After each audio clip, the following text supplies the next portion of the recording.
Hey there YouTube, welcome back to the Allegheny Northern in N-Scale, and today we're going to do a complete layout tour. I feel we've added enough stuff and changed enough things that it's probably worthwhile going through and giving a brief update as to where the layout is. So right now what I would like to do is go through some basic stats before we get too far into the tour itself, just to give you an idea what we're running off of here. So the layout is controlled by a Digitrax DCC system that is it's the Zephyr Express. Right now that's 3.5 volts, and so far it has not proved insufficient to handle the layout itself, even with the couple of sound locomotives that I own. The preferred coupler on the layout, as well as the preferred truck, is Microtrains, and I basically replace all of the couplers in trucks with the Microtrains just because they seem to run the best. And so that's going to bring us to where we're going to start our tour. Although all the towns aren't named and all the locations aren't specifically labeled just yet, our first town and the layout's namesake is. So we're going to begin here in the town of Allegheny. Now, the town of Allegheny does not have a whole lot of rail-served industry. The only industry that it does have is Graphics Inc. at the far end, which we'll get to in just a moment, and that is a printing company. And in this fictitious world here, the printing company receives paper products by boxcar and also large quantities of ink by tank car, and then obviously ships out paper products by boxcar as well. What you're looking at here is the Allegheny engine facility. This is a small engine facility, and it is designed basically for the sole purpose of quick on-the-road repairs and nothing major. There's a small engine terminal building where those repairs can be undertaken, and a working platform. You look back there, there's a couple of mechanics taking a look at the locomotive there. Small office that also houses this district's maintenance of way. And you'll notice there are a couple of maintenance of way vehicles parked along the way here, as well as some rail vehicles. And as we slide down this branch line, we are getting towards the Graphics Inc. industry, which sits back here in the corner, and you can see where the box cars are unloaded, obviously with paper products under cover, and then the ink cars are just stored outside where they are offloaded into waiting tanks. Now the actual town itself sits in the foreground. The main line actually passes behind it. And so if you came down onto a street view, the town of Allegheny kind of looks like this. The street lights on the town are Woodland Scenic's Just Plug. None of the buildings have detailed interiors or lighting as of yet, but that is part of the plan. And I'm going to fade back here just so you can see the rest of the town of Allegheny. Okay, this is also a whistle stop here for Amtrak. So there is a main station here which the main line divides around. And this serves as the main terminal for Amtrak that's outside of their Union Station, which we are going to get to here in a short while. All of the other components here of Allegheny are strictly scenery. There's no other industry to service, but we do have some fun scenes along the way, which of course is our demo scene. There was a how-to video on the demo scene, and it also features we'll call it the seedy part of town, where there is an Italian restaurant right next to a strip club. I'm not saying that there may be some mob presence in town, but it could happen. And then, of course, we start fading out of town and the road disappears. The main line all a while is running along the backdrop. There are two switches into, or turnouts into Allegheny. The one you're seeing here is the access point for the engine facility, which is reached through that turnout there along the branch, crosses over the spur for Graphics Inc., and then runs along the back towards the engine facility. There is, I'm not going to call it a runaround, it's not quite a runaround, although you can use the main line for a runaround if you need to. But there is, other than our repair in place track, which is now completely occupied by maintenance away equipment, there is the secondary line here that runs through. It almost looks like a yard, but not quite. And when there are passenger trains tying up the main line, sometimes the dispatcher will run different freights over the secondary line here, but it's not as preferred because the track is not maintained as well, and it's also a little tighter radius, so that is a bit of an issue. And then, of course, Allegheny reaches back out in that direction. Okay, and we're going to keep heading along the main line towards our next destination. Okay, so starting at the northernmost point of the town of Allegheny, we quickly come into an area that I have called Hidden Valley. The reason I called it Hidden Valley was because there was a mountain ridge here, if you recall originally, that sort of hid this whole scene from view.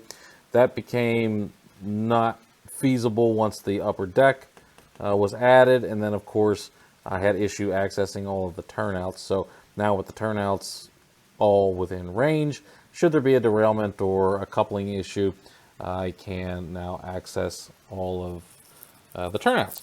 So the main feature here in Hidden Valley is the power plant.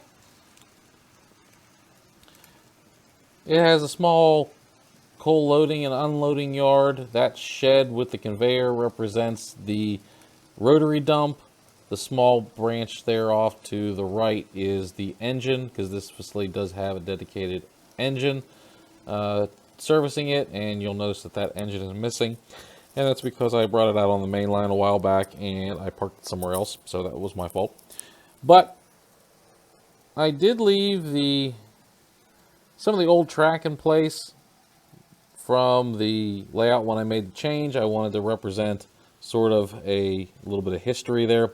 So when I pulled up all the spikes, so to speak, I did leave a model scene representing where that old connection would have been. And then also, this is also the home to not only a very small lake, but an archaeological dig where several folks are being chased by actual dinosaurs. Yeah, I know it's not prototypical, but it's fun, and I had a lot of fun painting those dinosaurs, so I enjoyed putting them on the layout. Okay, so that is Hidden Valley, and as we follow the main line here, this is the Hidden Valley Junction, and it branches off to points north, which is the town of Laurel, which we'll see in a moment, and also to Uniontown, which is the home of Amtrak's Union Station. This used to be controlled by an interlock before centralized traffic control on the Allegheny Northern, and so there are still remnants of an interlocking tower here.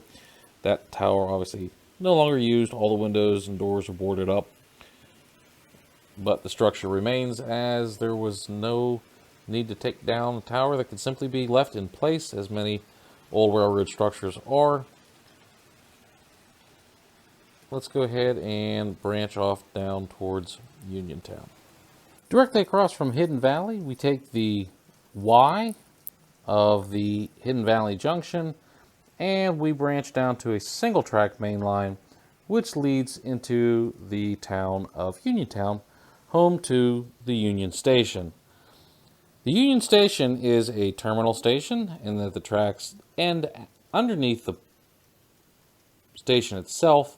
All the platforms extend out. It's a combination of kit built, scratch built, and there'll be some kit bashing involved. As you can see, it is largely incomplete, although the main terminal building itself is built and the platforms are in place, although they're not detail painted or anything. You're getting an idea of how this is coming together. This is probably a good point to mention that all the track on the layout for the most part is Kato unit track.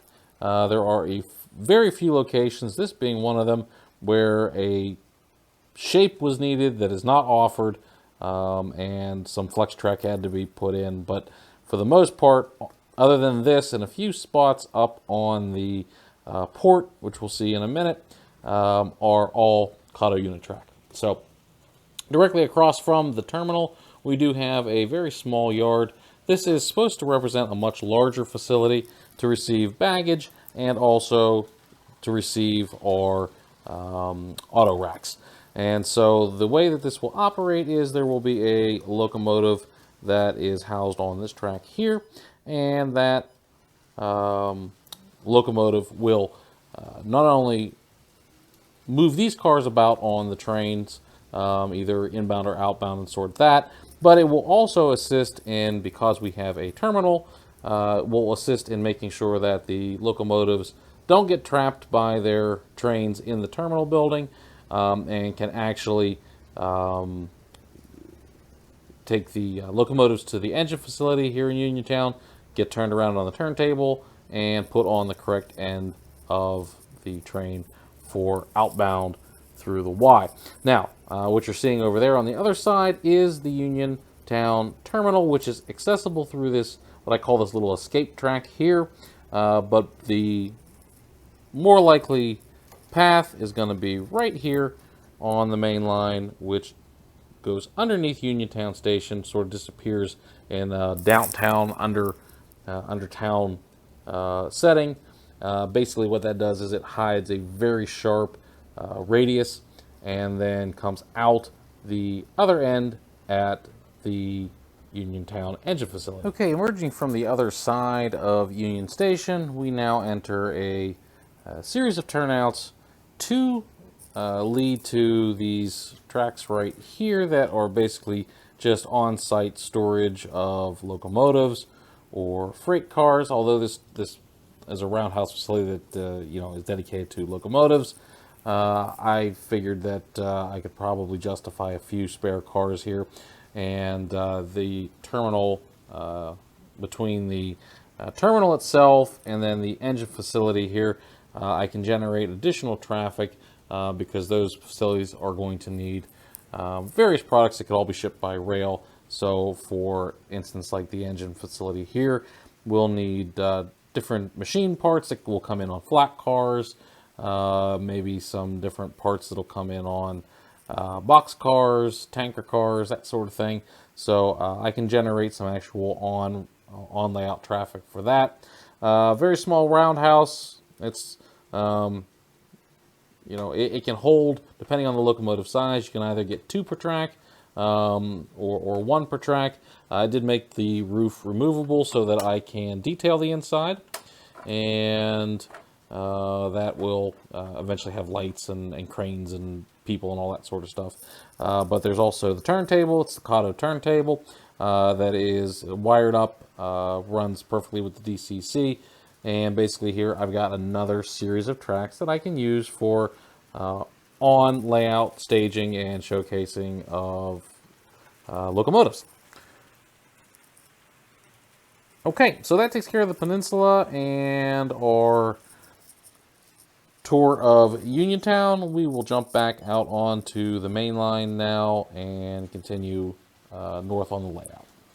Okay, so now we are coming back out to Hidden Valley Junction, and you'll notice that our intermodal train has stopped, and that's because I turned it off because the distributed power was giving me some issue, and I'm sure you heard in some of the video segments the beeping because I was tripping the circuit breaker as it kept derailing. So it's going to sit in timeout for a minute here while we go through the rest of this layout until I have a chance to adjust the speed tables and get those two locomotives cooperating. So now as we come up the main line here from Hidden Valley Junction, we are going to make this S-curve. This is all on a 2% grade, and it is probably one of the coolest places to sort of rail fan the layout because you do get some really nice shots. But unfortunately, it is also probably the largest pain in the ass in the layout because not only is it on grade, but it does a sort of an S curve here, and some of the longer cars just simply don't like it. And as we are shooting down grade here at that 2%, even short trains have a lot of weight, and there are issues with longer trains derailing in this area. Not a whole lot I can do about it because I need to be able to get this up here onto our next town, which is the town of Laurel. And Laurel has a lot of stuff happening. So we're going to start here at one end, even though I know it's not really accessible as far as trackage, because the trackage for this starts on the other side. But there's a small scrapyard here. So this scrapyard actually hides behind the forest here. So there's an office right there that's very difficult to see. There are two tracks that take gondolas, and they are largely buried in the gravel there so that the equipment and the trucks can run around with the gondolas. We parallel the main line where you can see that mixed freight is running now, and that comes down to a bit of a nest here of track. And as we look down into the town of Laurel, we see that we do have some street running, and there's a branch line off to a cement plant, and then on the way we also passed a liquid asphalt plant. So far in the town of Laurel, I can bring gondolas, I can bring tank cars, I can bring small covered hoppers for the cement plant.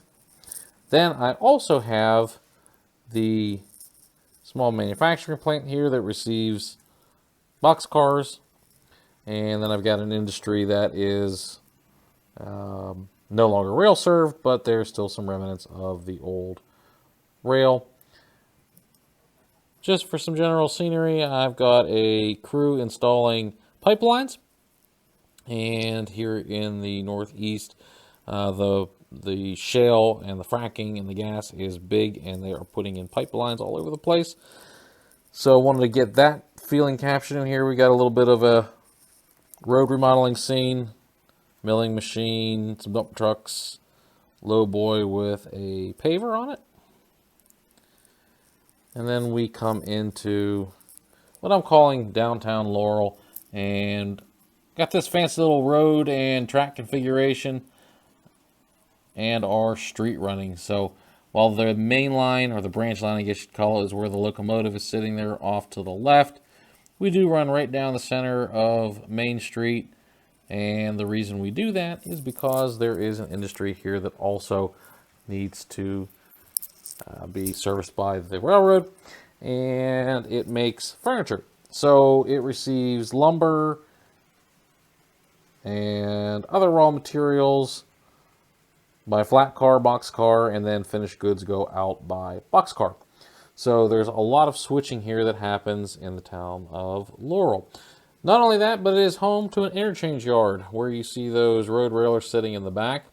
So there are the first two tracks there are the mainline tracks, and then there is the intermodal, where the intermodal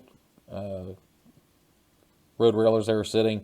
The track in front of it and the track behind it are for the interchange. And I'll show you that interchange here in a moment. But what happens is mixed freights, and you can see we've got a maintenance away sitting down there. But the mixed freights actually leave their cars where those CSX locomotives are, and that's the interchange. And it goes through a hole in the wall, which is just barely visible there, and up to hidden staging behind the wall. But this is where that transfer happens. So mixed freights, intermodals, anything, coal, anything that's bound for the upper level is all staged here until it can get picked up. Okay, so we've got, on this side, we've got some basically just scenery. The main line's hidden in the background. Yes, that is a colossal pain because it makes a lot of that stuff difficult to reach, but it can be done. And then we've got just a fun little scene down here at the harbor where some fishermen have bit off maybe a little more than they could chew. And then we go out of the town of Laurel towards Glacier Park. So here's a view looking back towards Laurel and away from Glacier Park. There is the turnout back behind those trees there that comes off the number 1 main. And then we come into the Glacier Park area, which is separated from the rest of the layout by the Glacier River. In the back there, we've got one of my favorite structures on the scene. It's a dilapidated barn, and I just had a lot of fun building that kit. So it was a lot of fun for me, and it's still one of my all-time favorite structures. But this giant array here of bridges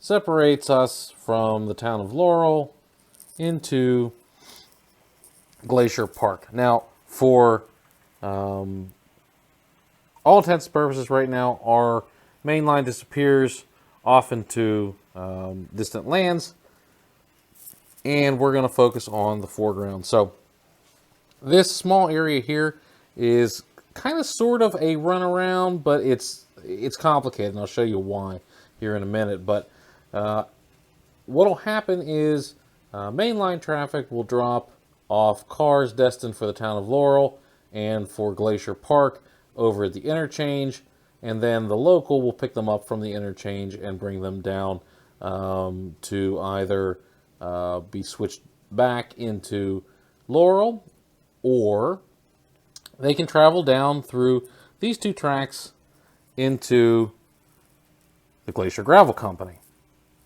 Now, Glacier Gravel Company is interesting because this is where I mentioned about the runaround.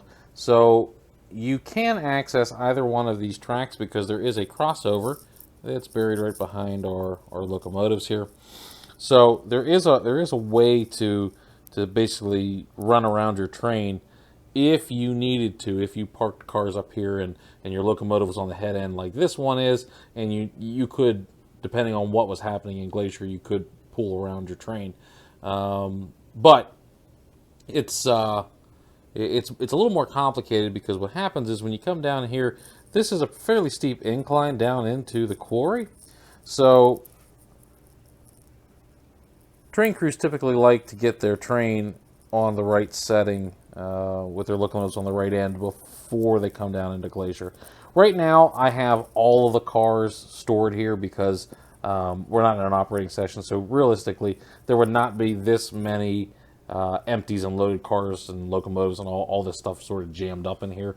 But that's, right now, it's just sort of out there for show. And then these cars here, they don't have any, this train was just pulled off to the side because it was running around the layout, but it doesn't really have any purpose right now other than I had nowhere to park it, and that's where I left it. So, but let's get back here onto the main line. So the main line goes into this tunnel, disappears for a small little bit, and it comes out on the far side here.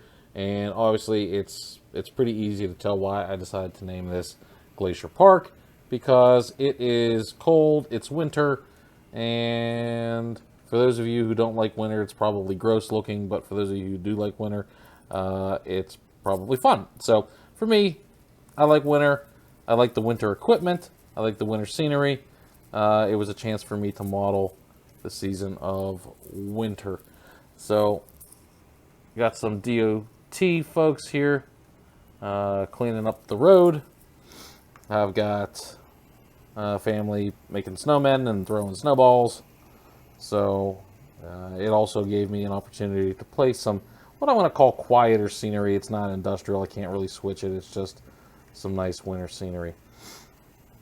Once again, the main line sort of hides behind these tree lines where you can kind of see it, but not really. It also separates the scene from the main line, which is in the back and is all winter, to Glacier Gravel Company, which is in the foreground. You'll notice that I don't have any greens or anything down here. I still want that winter and cold look in this area. I just didn't want to cover all of the stone and gravel with snow. So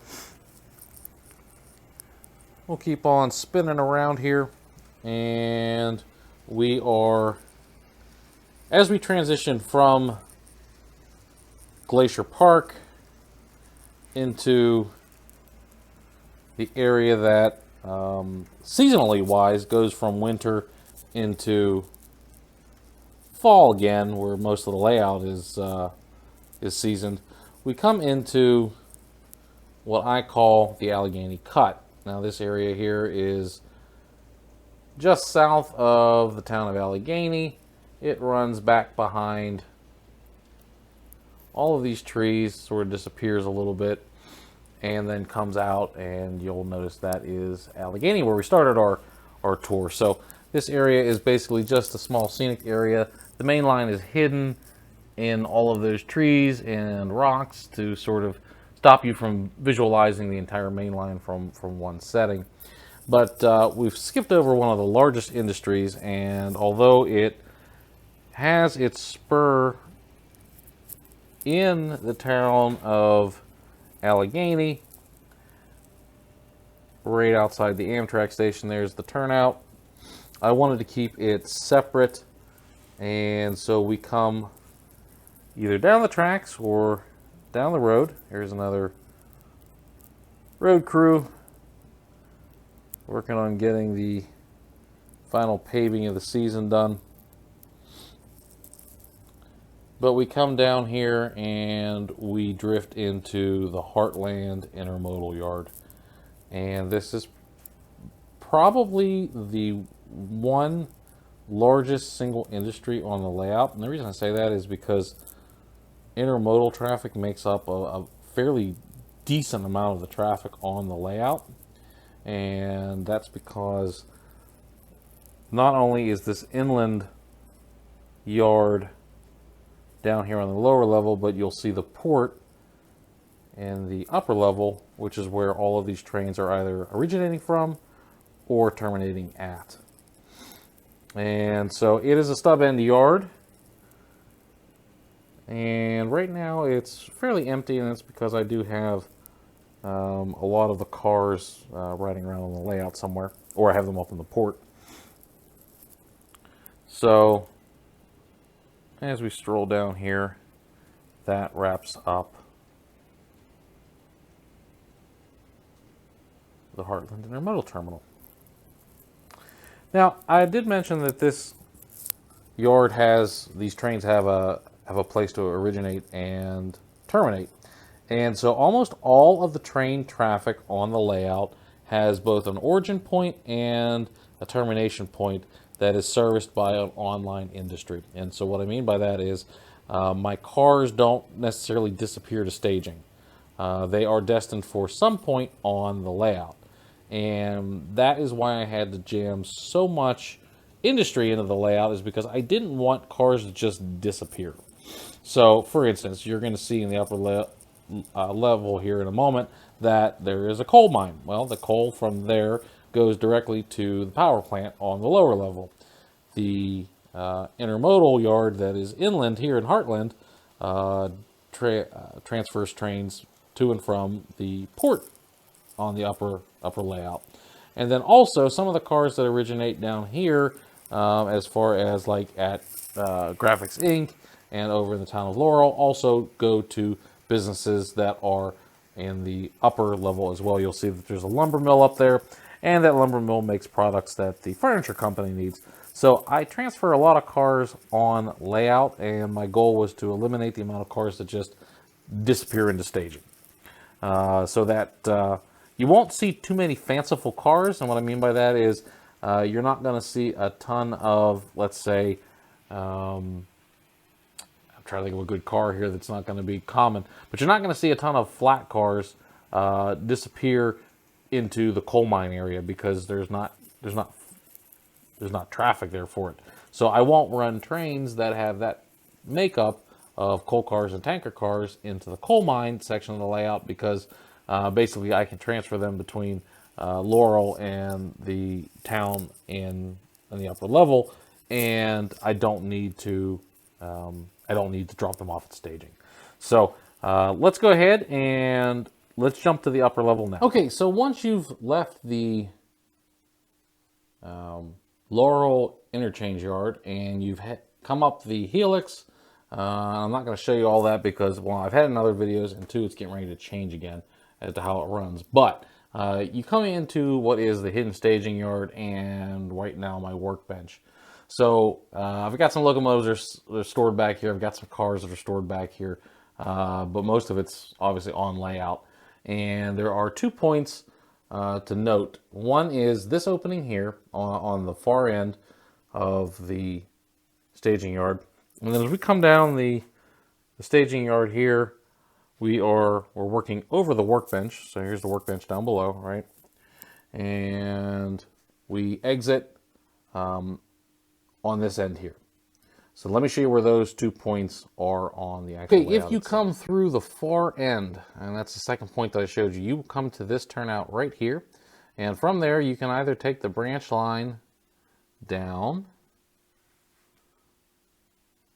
to the coal mine. And the coal mine has a lot of track available. And that line that runs along the back there towards where the front loaders are at, that is serviced by the flood loader.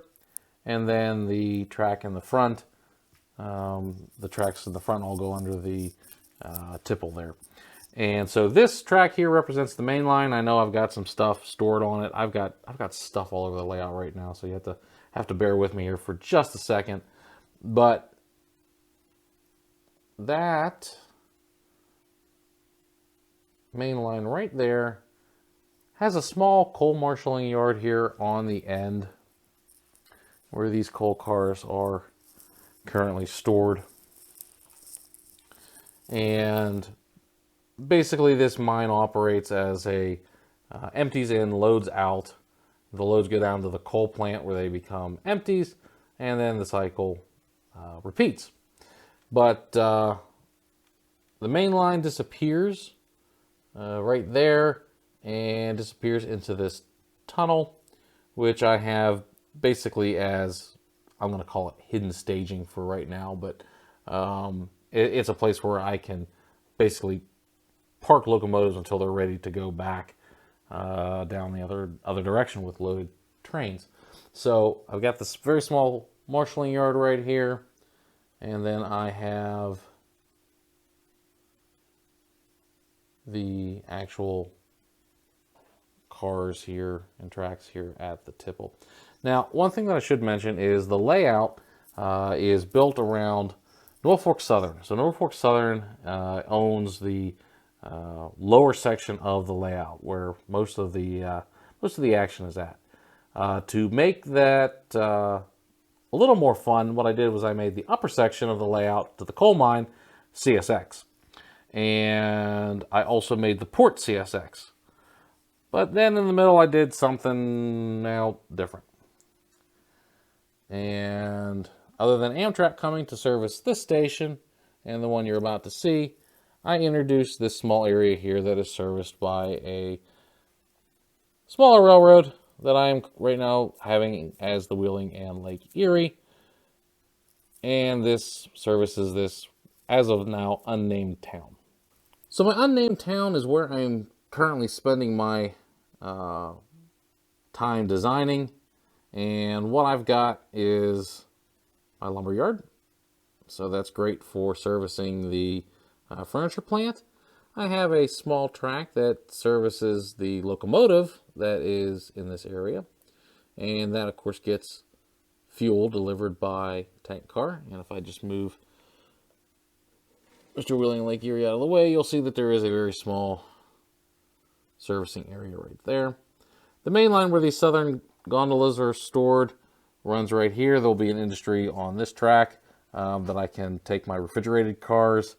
And then as we move down the main line here, there is a little nest of track, and I can fit probably 2 or 3 industries down there on either side of the tracks. Plus I've got another station.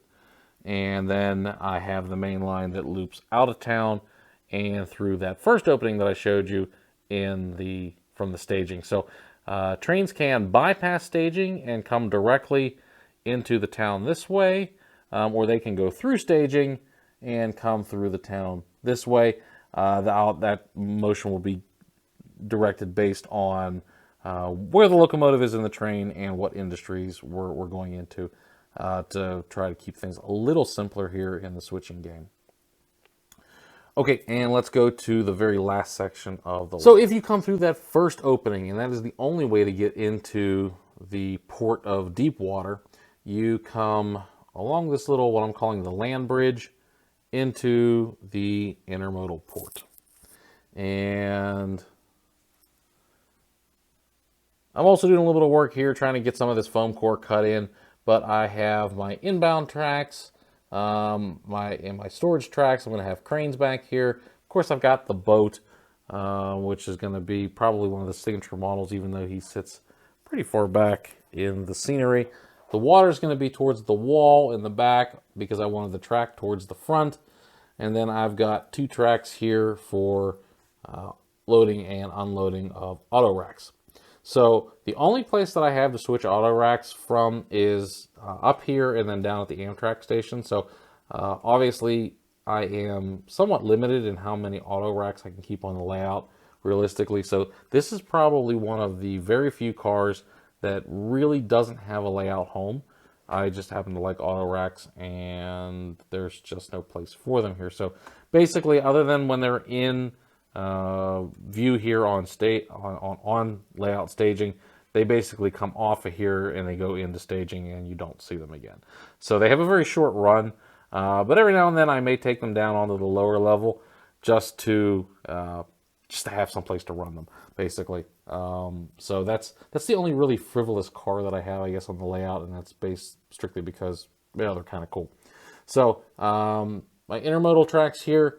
Obviously, this all interchanges with the inland tracks down at Heartland, and so those trains can have an origin and a termination. Now, what I want to do here is I'm going to take you to the full back view, where basically I can show you the whole layout. So all of what you just saw, you're looking at here. I am standing in the area where the rollout section of the layout is. So that's, you know, Glacier Park here, and then with Heartland right here, the Allegheny cut is also missing a section because that actually rolls out of the way over there so that I can get in and don't have to duck under. Sometimes I do duck under, but right now the train room is just too much of a mess. I've got too much going on.